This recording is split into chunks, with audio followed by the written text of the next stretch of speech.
Pour faire un 15 de France, souvent, il faut 15 hommes. 15 hommes, c'est 15 postes. 15 postes, c'est forcément des niveaux différents. Et c'est de niveaux différents, justement, dont on va se parler dans cet épisode.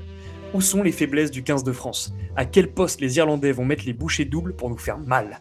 Et à l'inverse, quelles sont les forces des Bleus? À quel poste les Français vont tout raser? On en parle tout de suite dans ce nouvel épisode du Rugby Show.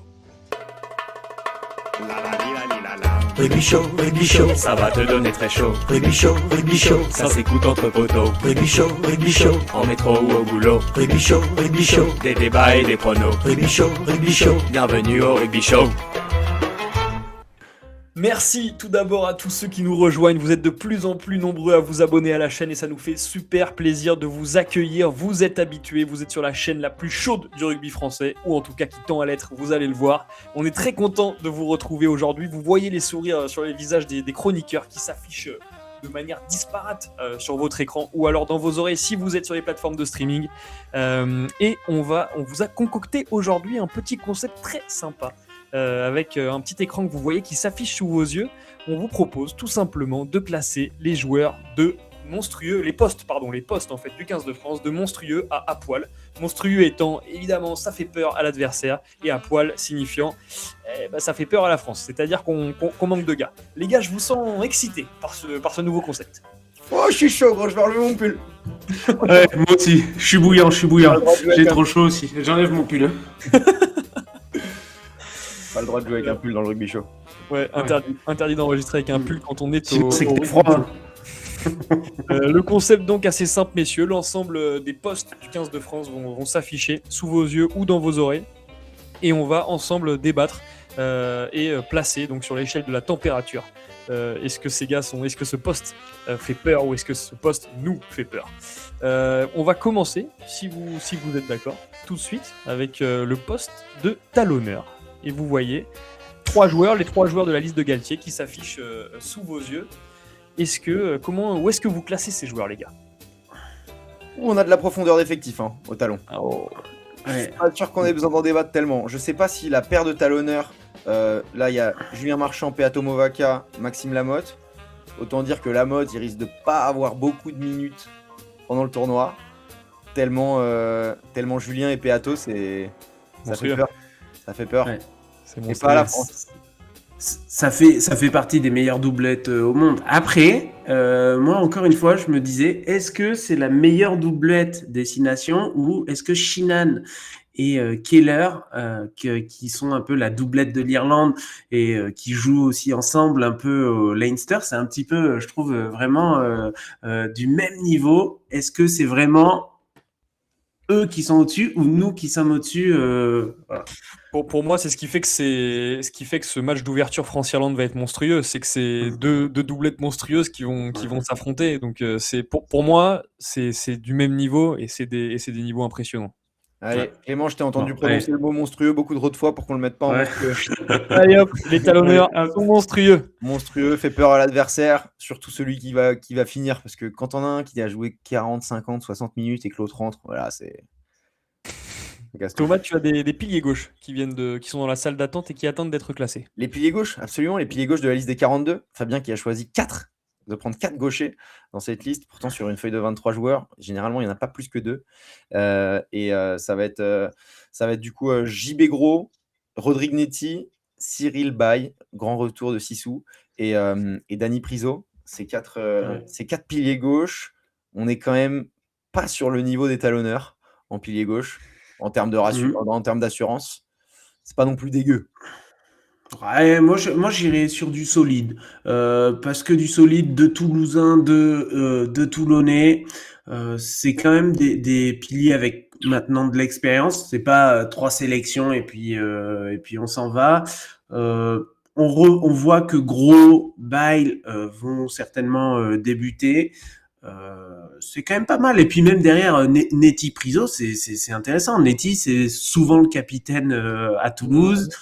Priso, c'est aussi, on l'a vu, un gaucher qui s'entraîne même aussi un peu à droite, qui est un pilier très dynamique, un pilier moderne. Moi, je trouve pas que, tu vois, ce soit vraiment le poste fragile de l'équipe de France. Hein. Bah après, si on est sympa comme ça, il n'y en a pas beaucoup des postes qui vont être fragiles. Parce que honnêtement, moi je te dis, si JB Gros il se blesse, on est un peu à poil avec Baye qui n'a pas joué, qui n'a pas beaucoup de minutes, Métier et Priso qui n'ont pas non plus une expérience folle du niveau international. Donc moi je trouve Bon, qu'il alors, ouais, ok, nous manque fragile un alors. joueur à ce poste. Ok, Mais, ouais, il nous manque peut-être le grand joueur, le grand titulaire pour être au je- moins au je- niveau des solides. c'est difficile, hein. Entre Ouais. solide et fragile, il y a quand même un gap qui est assez énorme. Donc je pense qu'on va être assez sévère dans la vidéo, Ouais. dans, Vous dans, pouvez dans nous un, clasher dans les commentaires, on adore dans ça. un but éducatif, dans un but de jeu, évidemment. Absolument d'accord. Alors, Les c'est droitiers, quoi? messieurs, Ah, qui viennent d'apparaître, et alors eux, ils baissent un peu les yeux. Ils font un peu profil bas, là, nos amis droitiers. Ouais, les amis droitiers, d'ailleurs, je pense qu'on peut commencer tout de suite avec l'avis des abonnés. On a demandé pendant la. Bon, c'était pas une vidéo, c'était une vidéo qui date d'il y a quelques semaines. Quel était le poste le plus fragile en équipe de France. Et il y en a pas mal qui ont répondu le poste de pilier droit. Parce que c'est vrai que quand tu vois qu'un Antonio a 35 ans et encore le titulaire indiscutable quand il est là, c'est vrai que ça fait un petit peu peur. Et, et en vrai, la Coupe du Monde, elle est dans 2 ans. Hein. Donc Antonio, 1 an et demi, ça va tirer sur la corde hein, pour qu'il y ait. Après, ce qui est marrant, c'est que comme notre cher Casimir Le Yeti le souligne, ce poste est devenu un métier de sumo. Et moi, ce que je comprends pas, c'est vraiment que les piliers droits, tu vois, on en a vu des Anglais, des Irlandais aller jusqu'à 36, 37 ans, mais comment ils font ce sport jusqu'à si vieux? C'est dingue, c'est Ouais, dingue. ouais. C'est pas le même sport pour eux, je trouve. C'est Ouais, vraiment, bon, tu te déplaces moins. C'est des postes où il faut être extrêmement physique. On voit, c'est même dans les salles de muscu, c'est des bodybuilders. On voit souvent des piliers droits faire plus de 200 kilos en développé couché. Enfin, c'est vraiment des fois, tu te dis, c'est monstrueux. Et Bodybuilder, c'est vrai, ouais, à un moment quand même, hein. au poste de pilier droit. Je trouve que la ouais. comparaison sumo, elle était plus accurate, elle était plus pertinente que bodybuilder. Ouais, En ouais, termes même d'apparence, si en termes d'apparence. c'est vrai que chez nous, en équipe de France, ouais, c'est vrai que quand tu prends Antonio Montagne, t'avoues, c'est plus des sumo que des bodybuilders, mais c'est quand même des forces de la nature, quoi. Ouais.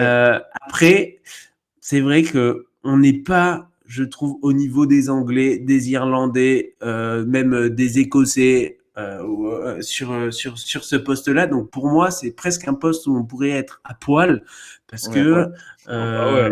Après, on a. si t'es pas à poil en pilier droit, Voilà. t'es à poil nulle part. C'est le poste pour Oui, moi le plus oui. fragile du 15 de France. T'as Ouais. parlé de Fosolo Tulagi à un moment au poste de pilier droit, qui je crois a dit que finalement ça l'intéressait pas. J'en ai marre de cette rumeur. C'est une fausse rumeur. Oui, c'est une fausse Allez, rumeur. on balaye les fausses rumeurs.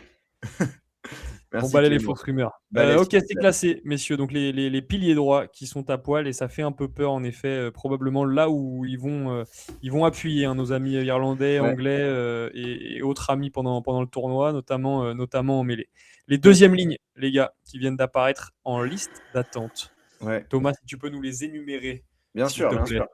On a Hugo Radou, Thibaut Flamand, Emmanuel Meafou, Michael Guillard et la surprise de cette liste, Tom Staniforth, l'Australien, né en Australie, arrivé en France en 2020, qui tout d'un coup va revêtir le maillot de l'équipe de France à Marcoussis.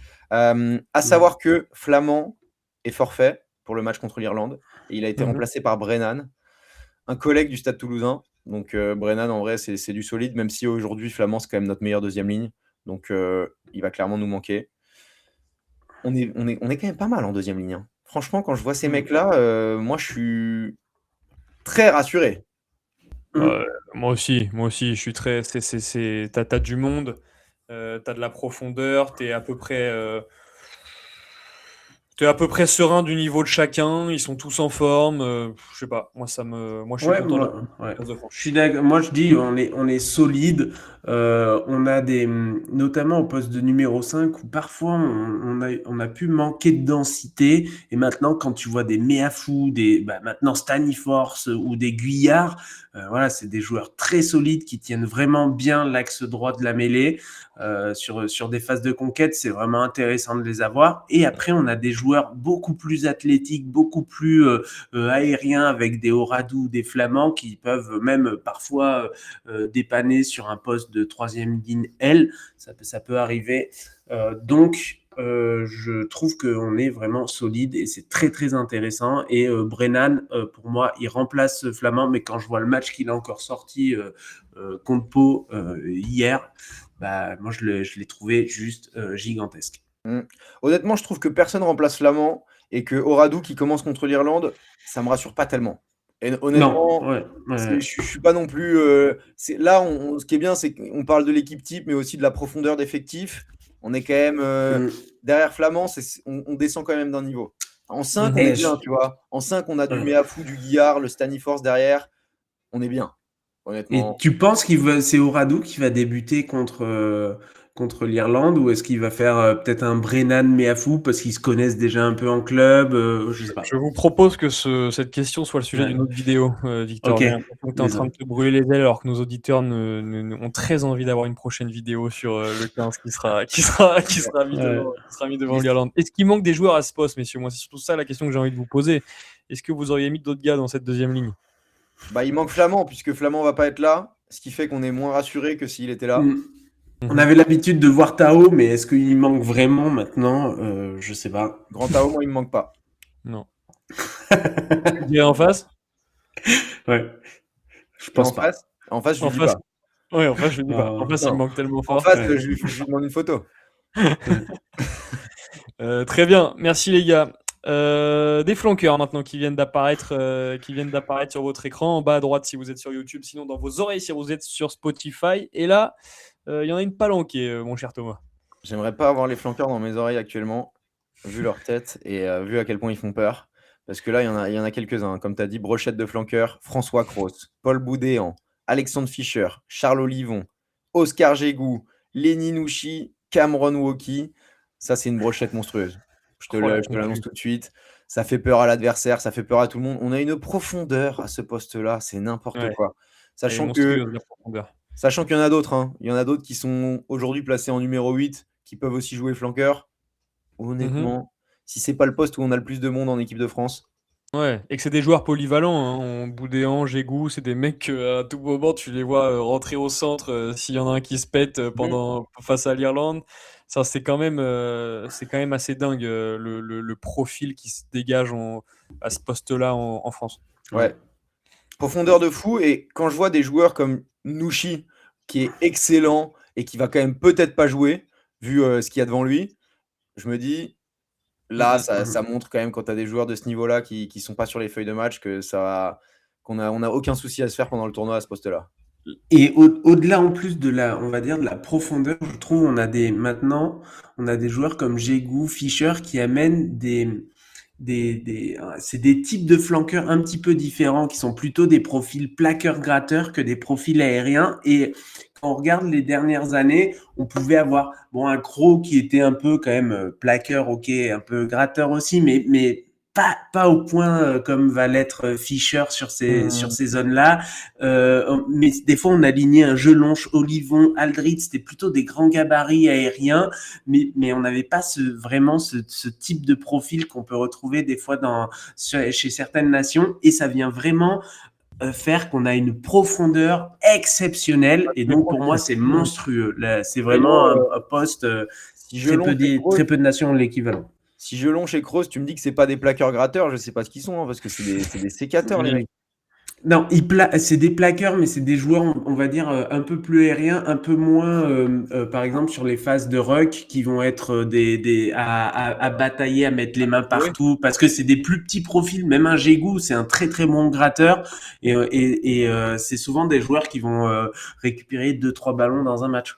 Au-delà de ça, c'est sûr que ça crée de l'opposition aussi à Marcoussis. Quand tu t'entraînes et que tu dois faire un 15 contre un 15, c'est sûr que là, en deuxième ligne et en troisième ligne, ça s'envoie énormément. Ouais. Donc les flanqueurs, messieurs, c'est monstrueux, on peut se le dire. Bien sûr.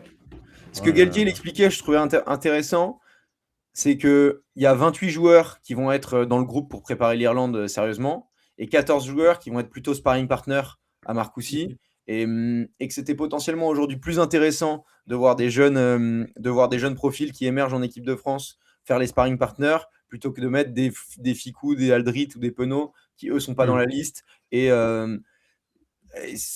qui peuvent se reposer aussi et proposer du repos à des mecs comme ça aussi, tu vois. Alors que partenaire d'entraînement, ça te permet de voir le gars, de jouer le rôle de l'Irlandais, qui est et de te dépasser. De sélection. Potentiellement, si t'as pas été capé, ça te permet de te dépasser aussi. Tu vois, tes partenaires d'entraînement, t'as envie que tes stats, ça fasse tout biper chez le staff. Très sacré partenaire d'entraînement quand même là. Ouais. On finit l'avant, messieurs, avec le poste de 8. Ouais. Moi, j'ai du mal à me dire. C'est pas à la base. Alors, la base, c'est pas de 8 spécialistes. Victor, non sur l'écran. Je suis d'accord qu'il n'y a aucun 8 spécialiste. C'est Anthony Jelonche et Thémo Mathieu. Thémo Mathieu qu'on voit grave monter avec l'UBB en ce moment, mais qui joue pareil, 6, 7, 8, ça dépend. Jelonche, c'est pareil, 6, 7, 8. Ne pas avoir un profil perforateur en numéro 8, bah si, on a Guillard qu'on a mis en deuxième ligne parce que c'est un deuxième ligne de métier, mais qui joue aussi 8. Mais pareil, c'est pas un 8 de métier. Donc c'est peut-être un poste aussi où on est à poil, hein, même si c'est des joueurs de qualité exceptionnelle, que ce soit Guillard, Jelonche ou Mathieu.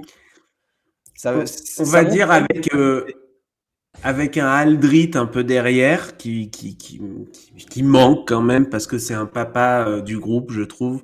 Je dirais pas à poil, mais je dirais vraiment fragile, quoi. Tu vois, genre, c'est quand même Jelonche, tu peux pas dire que t'es à poil quand t'as Jelonche. Hein. Je pense qu'il y a plus d'une équipe qui aimerait aller à la guerre avec lui, quoi. Hein. Mais pour moi, c'est pas la qualité des joueurs, c'est plutôt le fait que ce soit pas leur poste de base et qu'on soit obligé de les mettre en 8, que ce soit Guillard ou Jelon. Et ça montre qu'au fait, on est à poil au poste parce qu'on met des mecs qui sont pas au poste de base. C'est vrai, ok. D'accord, je comprends sur ça. Du coup, en 8, on est à poil et du coup, on fait pas jouer des joueurs. Ok, alors que Jelonche, au final, il est monstrueux, tu vois. Jelonche, c'est pas... il va être titulaire pendant tous les matchs. Après, en fait, c'est un joueur qui peut jouer 8. Par exemple, on l'a vu encore jouer 8 contre Pau. Il a été très bon. Mais dans son club, Roumat est un 8 vraiment spécialiste et qui joue 8. Donc, souvent, s'ils sont alignés ensemble, ils le mettent plutôt Jelonche en 7. Complètement. Mais bon, après, ce qui est bien, c'est qu'on a tellement de polyvalence en troisième ligne, que ce soit Kroos, Olivon, Jelonche, et on a parlé tout à l'heure de Guillard aussi, ils peuvent tous jouer 8. Après, même un Néafou, tu l'envoies en 8, ça serait n'importe quoi. Il y a juste Cyril Bay qui est pas très chaud. Les Movaka aussi jouent 8. Ouais, c'est vrai. Mais il s'entraîne un peu des fois en troisième ligne, il paraît, et même, c'est ce qu'il disait, en poste de centre même, il pourrait essayer d'être le plus polyvalent possible et faire face des fois à un imprévu sur un match, quoi. Assez parlé de l'avant, messieurs. Je vous propose qu'on parle un peu d'arrière. Et puisqu'on parle d'arrière, on va commencer par l'arrière de l'arrière, c'est-à-dire le poste de numéro 15 qui s'affiche sous vos yeux. On a le meilleur 15 au monde pour moi, donc ça peut que être monstrueux. Derrière, est-ce que Buros, je pense pas qu'il soit dans les 23 et a débuté, mais est-ce que t'as pas Ramos, est-ce qu'en 15 on a une profondeur de dingue? Barré. C'est vrai qu'on parle de profondeur là, plus que de qualité du premier mec, parce que sinon c'est sûr qu'il y en aurait beaucoup des monstrueux. S'il y a pas Ramos de blessé, on a un peu les boules. Sachant que, Buros, il a une cape contre la Nouvelle-Zélande où il a fait un très bon match et c'est un excellent joueur. Pas de souci avec ça. Derrière.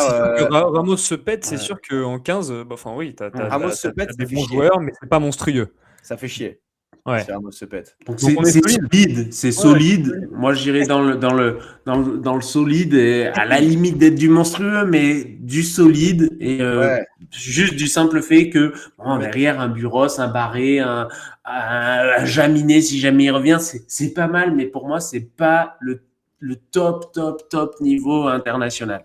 Après, il y a d'autres gars dans cette liste, notamment Bielbiaré et Atisobé, qui peuvent jouer 15, qui sont des joueurs exceptionnels aussi.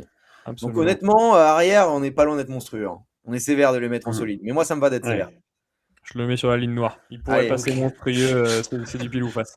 C'est les numéros 9 qui toquent à la porte et qui sont actuellement dans la salle d'attente. Numéro 9, du coup, on a Antoine Dupont, meilleur joueur de l'univers.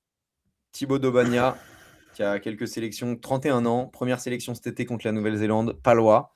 Et ensuite, le revenant, Baptiste Serin, 48 sélections, mais 2 sélections en 10 ans, là, dans les 10 dernières années. Ouais. Qui fait plaisir de le voir. Ouais, Il est là c'est sur le jeu des incroyable. blessures. Bien de revoir Serein. Je suis hyper content de revoir Baptiste Serein, moi. Ouais, Bah, moi aussi. pour moi, c'est vrai que on en a beaucoup parlé dans la presse. On a vu qui c'est qu'on va mettre en deuxième neuf. Il n'y a pas de Lucu, il y a pas de Jono, il n'y a pas de Le Garret, qui sont tous blessés. Couillou, il a l'épaule en vrac, mais il veut pas le prendre. Mais tu te dis, mais t'as Baptiste Serein, et même on le prenait pas parce que soi-disant, il disait si je viens, c'est pour être numéro 1, c'est pas pour être numéro 2. Donc, bon, t'as Dupont devant. Mais pour moi, c'est un top 9. C'est un top 9. Quand tu vois les prestations qu'il fait en Coupe d'Europe, là pour moi, on est dans le niveau monstrueux. Ah ouais, mais rien que pour le fait qu'il y ait tous ces 9 qui soient blessés, Jono, Le Garec, Lucu, et qu'on ait quand même encore ça, c'est le poste peut-être où on a aussi le plus de profondeur en équipe de France. Enfin, aujourd'hui, pour aller chercher le maillot à la mêlée en équipe de France, faut se lever de bonne heure. Exactement, ouais. Allez, c'est monstrueux, c'est vendu. Emballé, c'est pesé. Et difficile de parler de 9 sans parler de son copain 10 à la charnière et à l'ouverture. Thomas, 2 numéros 10 qui sont en salle d'attente, si je ne m'abuse. Là, c'est Mathieu Jalibert et Hugo Sun. Hugo Sun qui n'a pas encore de sélection et qui fait du bien en partenaire d'entraînement. Il arrive de Pro D2, donc il a fait déjà les rassemblements à Marcoussis en novembre.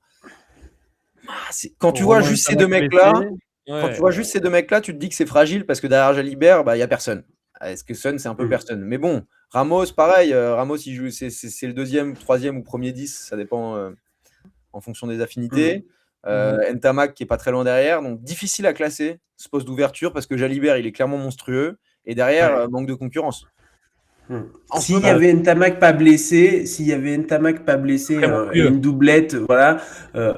J'irai dans du solide, voire du monstrueux, voilà. Maintenant, je trouve que c'est fragile parce que là, Jalibert se pète, ça veut dire que tu fais certainement jouer Ramos. En 15, t'as forcément un nouveau capé qui rentre, un peu comme ça déstabilise quand même pas mal la ligne arrière. Donc, moi, j'irais entre un fragile et un solide, voilà. C'est vrai que l'ouverture, là, je réalise avec cette vidéo, les gars, et je vous remercie de m'apprendre autant de connaissances au quotidien. Et c'est vrai que je réalise qu'en fait, on pète Jalibert, c'est un sacré bordel dans la ligne arrière du 15 de France. Hein. Ça veut dire Ramos et Buros. Ouais. Ramos en 10 c'est Buros en 15. Ouais. Je pense qu'on est quand même solide avec ces options-là. Jalibert, Ntamak qui va revenir et Ramos, on peut pas mettre que ces manques de concurrence parce que c'est le poste avec l'équipe de France qui déchaîne le plus des débats tellement les mecs sont forts et tellement à chaque fois qu'on a un 10, c'est un joueur exceptionnel. Allez, c'est solide. C'est solide. Sun, c'est pas solide, mais le reste, c'est solide. On aurait eu Ntamak Jalibert, c'était monstrueux. Ouais, on tient à le préciser avant que vous déchaîniez votre. Et Ntamak est forfait contre l'Irlande, mais il va revenir après pendant le tournoi. Donc on Ouais. peut espérer que Jalibert il tienne quand même un match au moins. Et j'espère qu'il tiendra tout le tournoi. Hein. Absolument. Ouais. Messieurs, avant de parler des deux postes les plus discutés et discutables du 15 de France en ce moment, il y a le staff qui se présente à nous dans la salle d'attente du 15 de France. Notre staff, le staff de l'équipe de France, est-il à poil, fragile, solide ou monstrueux? Donc dans le staff, nous avons Lunette et ses 3 collègues chauves. Sean Edwards, William Servat, Labuche, William Servat et Patrick Arletaz. Merci. Patrick Arletaz à l'attaque, Sean Edwards en défense et Labuche avec les avants, qui est aussi avec, évidemment, c'est pas tout le staff. Hein, il y a aussi Laurent Sampéré, Nicolas Jean-Jean, tous ces mecs-là qu'on n'a pas cités. Aujourd'hui, moi, je pense qu'il y a un manque d'émulation dans le staff. Même si. Alors attends, tu es en train de me dire quoi? J'entends pas beaucoup d'émulation dans le staff. Ouais. Et je suis en train de te dire qu'on est très bon sur certains trucs et un peu moins bon sur d'autres, comme la défense, même si j'espère qu'ils vont nous faire mentir. Oh. Tu es en train de me dire c'est qui apparaît? C'est ça que tu es en train de me dire. Non, mais c'est vrai que quand tu vois ce qu'on avait avant, quand même, quand on a pris Saint-André, Brunel, bon, c'était pas la même génération, hein, mais c'est vrai que là, on critique beaucoup Galtier et son staff, alors que quand même, même s'ils ont de l'or entre les mains, ils font pas n'importe quoi. Hein. Moi, j'ai envie de dire, est-ce que tu vas me dire, au niveau par rapport aux 2 autres nations, tu vas me dire qu'il y a vraiment des meilleurs entraîneurs dans les autres nations que Fabien Galtier? Et son staff. Bah, ça dépend. Dans Grave, le mais dans ils sont ça dépend le ouais. dans continent. le Nations, je pense que le coach de Andy Farrell, le coach de l'Irlande, est très, très bon. Je pense que, l'Angleterre, on voit qu'ils sont sur une trajectoire exceptionnelle depuis quelques années. Donc ils ont des bons staffs et après, Quelques années, ouais, bah, 1 an et demi. ouais, justement, l'Angleterre, ils étaient au plus bas, il y a pas si longtemps que ça. Ils ont Il y quand a même fait 2 ans. Au une finale de coupe tournoi, il y du a monde, 2 ans, ils sont ouais. alors que nous, on fait que l'équart. Mais bon, après, c'est facile, hein, quand tu prends l'Afrique du Sud en quart ou les Fidji, c'est pas le même match. Bref, c'est pas le débat du jour. Mais et après en profondeur, imagine, moi je dis, est-ce que tu vois, t'as pas Galtier en France, tu mets qui? Voilà, Hugo Mola. Urios, Voilà, Mignoni, peut-être. Yannick Bru, Hein. il y en a Ouais, plein. Il y a de la ouais. vraie profondeur. Mais Tu donc tu on mets a de la Koumel, profondeur. Donc on est plutôt Laporte. solide. Tu mets Laporte Allez, à on est solide. l'intérim. Hein. Tu mets Laporte à l'intérim pendant 2 ans et Ouais. après tu et après tu mets Hugo Mola. Ouais. Moi, je Ouais, pense c'est qu'on solide, pourrait, c'est solide. on pourrait dire qu'en ce moment, on est fragile sur Sean Edwards et que, En et ce que le moment, reste. Being, 5 ans. On va mettre Galtier en solide et fragile le staff de Chauve. Et bah Allez, regarde, c'est bon. Voilà sur la ligne. c'est fait. On gagne en clarté, c'est bien. Voilà. Donc, Messieurs, semi-fragile, semi-solide. En fonction des résultats, au final. Si on gagne le Grand Chelem, on dira oh, c'était super solide. ouais, je suis Ouais. d'accord. Allez, mets-le en solide. On va faire le Grand Chelem. Messieurs, d'accord, allez, c'est vendu. Messieurs, c'est des centres qui viennent se présenter à vous maintenant. Alessandre, je ne sais pas si on va en débattre longtemps, vu que on est quand même monstrueux au centre. On fait peur à tout le Ouais. monde. Et on revient de loin. Et on revient de loin, ça on peut le dire, hein. Il y a 3 ans, on a des sueurs froides, hein. On fait la même Ouais, tier list il y a 3 ans, on est à poil, hein. c'est ça. Il y a 3 ans, derrière Danti, il n'y a personne en 12. Il y a 3 ans, quand Vakatawa arrête sa carrière internationale, on se dit putain, mais qu'est-ce qui va se passer? Bah, Ficou t'avais Vakatawa. 3 centres pendant longtemps. T'avais Vakatawa, Danti et Ficou, quoi. Et Ouais, dès que t'en avais un qui était pas là, l'autre qui arrête sa carrière, toi, c'est vrai que ça faisait peur. Et là, on a des jeunes qui frappent à la porte, qui dégagent un petit peu, tu vois là, Ficou de la liste des 42. Ouais. Là, quand même, Et je d'autres qui pense affichaient des que niveaux énormes. Moefana, ouais. pareil, hein, il a vécu des downs, il a eu des moments où on avait envie de le sortir. Je sais pas si nos ouais, auditeurs vont s'amuser à aller retrouver des vidéos d'il y a 2 ans et demi, 3 ans sur la chaîne. Moefana, on n'avait plus envie de le voir en 15 de France, hein. Aujourd'hui, ouais. c'est absolument énorme ce qu'il propose, hein. C'est c'est Ouais. quand même hallucinant quand tu vois un mec comme Deporter, tu as l'impression que c'est un taulier, il a 9 Mm. sélections ou 7, Ouais, quelque chose comme ça. Alors que tu as ouais. l'impression qu'il est là depuis un moment, tu vois? Et là, ça y est, le maillot 13, va falloir aller lui enlever, hein. Ouais. Mm, mm. Ouais, ouais. Faut lui enlever de sur les épaules, je peux te dire, il a il va falloir se battre, hein. Alors c'est monstrueux, messieurs, c'est ça que vous êtes en train de me dire? Ouais, c'est bien sûr Ouais. que c'est monstrueux. Ouais, ouais. Honnêtement, flanqueur et centre, c'est n'importe quoi ce qu'on a. Je vous sens pas très Mmh. objectif quand je suis en train d'observer Mmh. la dispersion des joueurs dans le tableau, mais on s'en reparlera à la fin du tournoi. Bah, À savoir qu'on a beaucoup de monstrueux. Je savoir qu'il y a mmh. énormément de monstrueux et que ça rentre plus dans la case. Ouais. Les ailiers, messieurs, qui viennent de se présenter à vous, le dernier poste du 15 de France, qui fait beaucoup parler, hein, en l'absence Mmh, évidemment de Damien Penaud. bien sûr. Euh, Pour résumer, du coup, au centre, on avait quand même, on a parlé de Moefana, de Porter qui vont être sûrement titulaires, mais il y a aussi Calvin Gourg, Fabien Broboiry et Noah Néné. C'est que des beaux noms qui, bon, moi si je suis Ficou et que je vois un Noah Néné dans la liste à ma place, j'ai un peu les boules. Mais quand même, concurrence. Et là, aux ailes, si on énumère, pareil, 5 joueurs, 5 jeunes joueurs, Louis Bielbiarré, Théo Atisogbe, Gaël Dréan, Grégoire Arfeuil et Aaron Grandizier. À noter que parmi ces 5 mecs, il y a 3 Palois. absolument. Ouais. C'est fou. Quand même, et aucun Et que Toulousain. Toulouse met 50 pions à Pau. Ben, et c'est assez marrant parce que les nouveaux profils, c'est quand même des profils de petits joueurs un peu électriques, plus que des, on va dire, comme on a vu pendant des années, d'avoir des joueurs très dominants physiquement, très aériens aussi. On va dire, c'est souvent, on allait chercher des grands ailiers qui pesaient un peu lourd. Ouais. Penaud était un peu plus dans ce profil-là, hein, même si on sait que c'est un de ses défauts, les ballons aériens, mais c'était quand même un joueur physique, on va dire, tout de même.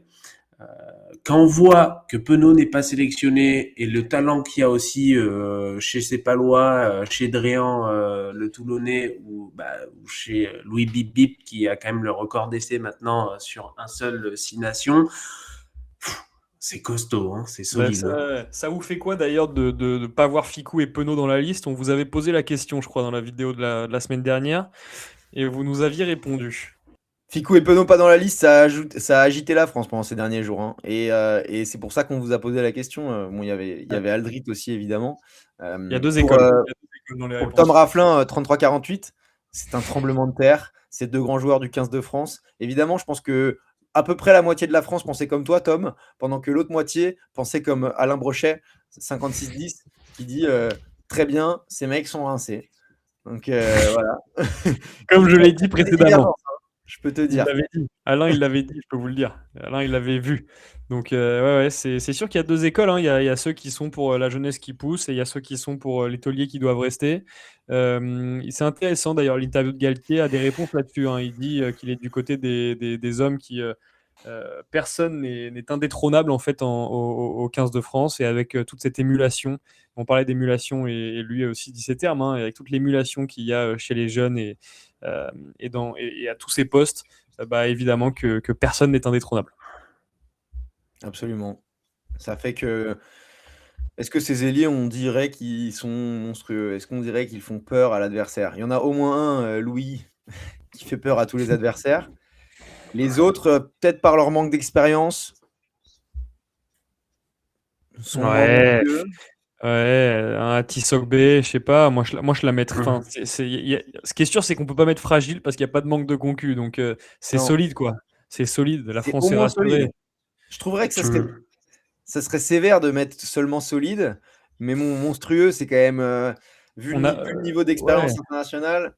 Il faut faire peur à l'adversaire pour être monstrueux. Et je pense qu'on a besoin de quelques caps encore pour un Ati Sogbe, par exemple, pour vraiment faire peur, avoir de l'expérience, etc. Là, c'est impressionnant. Hein. Tu commences un match d'ouverture au Stade de France face à l'Irlande. Ouais. Est-ce qu'on fait peur à l'aile? Ouais. Pas sûr. Ah, au moins une des deux ailes. Ouais, voilà, c'est ça. Ouais. Tu mets un peu de travers, comme ça, t'as la tête de. Voilà. C'est caché par ma tête là. Ah, mince. Ouais, on va faire comme ça. Allez. Très bien. On vous a posé d'ailleurs la question, vu que Damien Penaud, titulaire indiscutable pendant très longtemps, est absent de cette liste, peut-être qu'il reviendra pour préparer l'Irlande, peut-être pas. J'imagine que non. Sinon, il serait là. On va vous poser la question. On vous pose une question chaque semaine. Et qui pour commencer à l'aile face à l'Irlande, sachant qu'il y en aura un des deux, ça va être Biel Biarré. Donc, qui pour accompagner Biel Biarré sur l'autre aile, sur l'aile droite, qui vous préféreriez entre Gaël Dréan, Théo Atissogbe, Grégoire Arfeuil et Aaron Grandidier? On attend vos réponses en commentaire et évidemment, on sélectionnera les deux meilleurs commentaires comme on le fait chaque semaine dans la prochaine vidéo. Prochaine vidéo qui va sortir vendredi prochain. On va vous parler évidemment de ce match d'ouverture qui nous attend contre l'Irlande un jeudi soir froid au Stade de France. Mais qu'est-ce que ça va être chaud. Info importante que Thomas a omis de préciser, on ne présente les commentaires que de nos abonnés. Donc si vous n'êtes pas abonné et que vous commentez, vous ne serez pas projeté dans la vidéo. On vous invite donc à vous abonner, à faire sonner la petite cloche, à mettre 5 étoiles sur toutes les plateformes de streaming. Bref. Mais arrête, s'ils sont là au bout de 35 minutes de vidéo, c'est qu'ils sont forcément abonnés. Je veux pas y croire. Au prochain épisode, on vous l'a dit, face à l'Irlande la semaine prochaine. Ce sera l'occasion de discuter avant le match d'ouverture des Bleus. On espère que cette vidéo vous a plu. On espère que vous n'êtes pas d'accord avec nous et que vous allez un peu nous engueuler. En tout cas, c'est comme d'habitude un plaisir de vous retrouver, de discuter avec vous. On apprécie de plus en plus, évidemment, tous ces échanges qu'on a sur les réseaux sociaux. N'hésitez pas à nous suivre d'ailleurs sur Instagram. C'est là qu'on est probablement le plus réactif en ce moment. Merci. On demande beaucoup quand même aux gens, je trouve. Hein. Ouais, j'en demande beaucoup. Faites au moins un des trucs. À dîner lundi prochain, j'ai rien de prévu. Ça me ferait super plaisir. Le plus important, c'est quand même la mission qu'on s'est fixée. La mission qu'on s'est fixée, absolument. 100 000 abonnés d'ici le 27 janvier 2026. Ce qui nous laisse 48 heures. On n'est pas loin. Tout le monde demande la vidéo, à 20 personnes. Je veux dire, la deadline, elle se rapproche. Hein. Si tout le monde demande à 10 personnes et que ces 10 personnes le font, on sera bon. Donc voilà, mettez-vous ça en tête. Parfait. Merci beaucoup de nous avoir écoutés. On vous donne rendez-vous la semaine prochaine. Et d'ici là, n'oubliez jamais, le Rugby Show, c'est chaud. C'est chaud. On a fait tomber le numéro, c'est chaud. Rugby Show, ça s'écoute entre poteaux. Rugby Show, en métro ou au boulot. Rugby Show, des débats et des pronos. Rugby Show, bienvenue au Rugby Show.